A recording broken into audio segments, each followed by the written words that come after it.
then Munson wabro pinge. Yes. Achiel kuom gima dhi mbele sani ma ji pingore ka ndalo yiero pok ochopo en finance bill. Yes. Jo Kenya Kwanza wacho ni finance bill ni chuno ni nyaka kadh mana kaka en no. Jo-Azimio wacho ni nyaka pinge nikech osuru ng'eny. Finance bill nini nene nango kisome mos. Gima dwa wacho en kama. Budget manyocha sirkal mar UDA tiyogo Kenya Kwanza en budget manotim ka President Uhuru ni e kom. En budget mar sirkal mar Uhuru.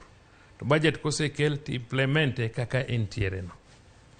Budget midhi los sani en budget mar sirkal mar UDA. Sirkal mar UDA biro timo budget ni kalure gi demands mo wan go Kenya ka. Gine marwa, economy marwa osedhi malo kabisa. We are in terms of huge trillions economy ma Kenya kasani. I just didn't check my records properly. Danyisi ni enadi. To mondo wan kata mana gi projects inyalo paro kata mana kaka koro ndara marwa mane wuok, nitie ndara mawuok gine mawuok Mbita to dhi Magunga to dhi nyaka Sori. Nitie kata mana ndara mawuok Moroni to dhi Chemelil to dhi Miwani. Those ndechni madongo dongo go. Nitie ndechni moko maneni Central, maneni Coast. Nitie ndara kaka madongo Kundu. Gin gik madwaro pesa. To king'iyo borrowing marwa kane Uhuru obire sirkal ka go mane wan go en trillion achiel. No inherit go mar Mwai Kibaki no en trillion achiel kende mosebet kochulo. To nyaka nyocho bi no kaw go mar trillion 9. Okwanya wacho ni mano rach.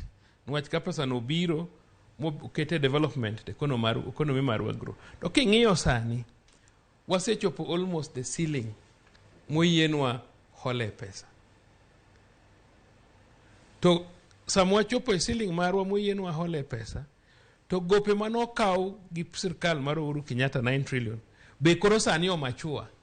Ing'eno kikaw go tichako chulo chieng'no. Go nigi period mare. Koro gope mag 9 trillion gi osemachua, nyaka wachulgi. To pesa bende koro wasechopo almost a ceiling marwa mar borrowing. Wagolo pesa kanye. Bro chunowa ni nyaka wa increase tax. Nwach kikaw go to go nigi interest. To kikaw tax ombijo medo sling 2 e soda, omedo sling 5 e mafuta, omedo mae gi makama. Mano pesa ma okwa holo. Mano pesa mwagolo directly from jowa. Nwach nitie 2 ways.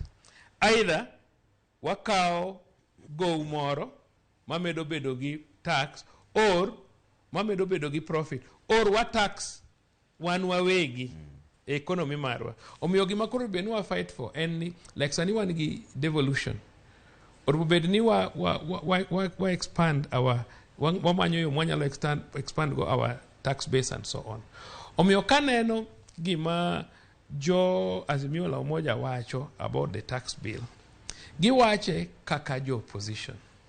Giwache kaka jo manyalo hero ni mondo sirkand ni opodh mondo gikaw. To bende kata kopodho mikawe to knya konyi. Maybe nyalo konyi as an individual but ok nyal konyo the whole country. Omiyo kidhi kata mana Canada sani. Soda en siling 100 kiloko dola midhi nyiewo soda Canada sani. En siling 300 gi wiye. One soda wapod en siling 20 gi wiye. So kaji nyalo bedo tax to pesa no itiyo go maber to grow onge problem. Omiyo an argument mara en ni wasechopo almost debt ceiling. Okwanyal kawo gope mang'eny kendo but development programs mawa to nyaka endelea. And the only kamwanyalo gole pesa en mana kuom taxation.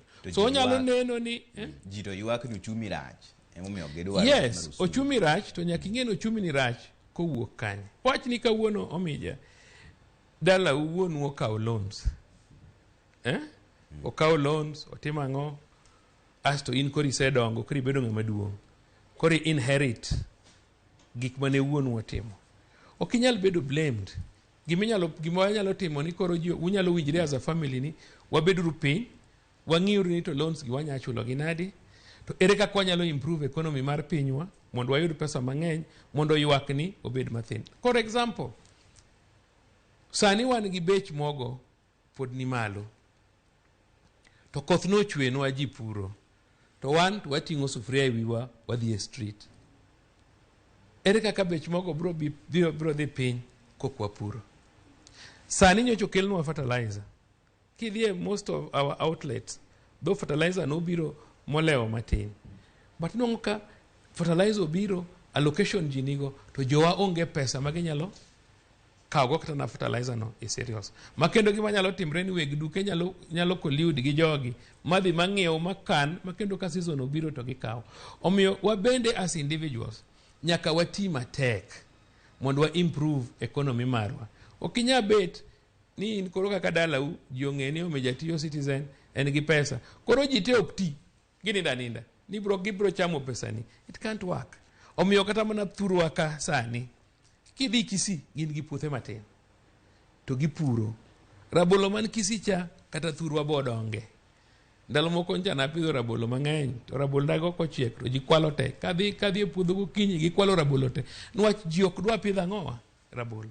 To ka every home ng'ato pidho rabolo adek, ng'ato pidho rabolo apar, kidhi Kisii onge plantation mar rabolo. Kidhi Kisii gipidho alot mar osuga. Every day inongo ka lochi oting'o alot mar osuga biro. Kidhi Uganda kaki kalo dharangaya, every day jo Uganda biro gi watermelon, biro gang'o. Ne wanyiso ji kwa chung ni wadwaro mondo ji oti matek, wabed gi pesa e ofuko, wabed gi kuon e mesa. Koro kar yiero joma nyalo dhi keto ji obed gi kuon, gi joma practical mapuro kod gi dala kaka wan, to giyiero joma yale kot. Ma may not have idea kaka ng'ato nyalo bedo gi pesa e ofuko gi kuon ang'owa e mesa. Koro iwacho ni cham nyanji. Choice en marwa. Nyaka wadhi e puodho, ok inyal rito wadu man Nairobi. Ji te ok nyal we puothe gi dala nok pur ni gibiro Nairobi. Ok nyal timre kamano. An kata an awuon, wuodo wadwa nigi puodho maduong', to othagore town ka, to ok onyal dhi puro puothe nwa ji biro nyiere neno ken kapango. Iwinja? Nyaka wa change such things mondo wabed gi a different attitude kakoro benwa tiyo. Nitie jomoko mawacho ni neno ng'anyo miluongo ber ting'o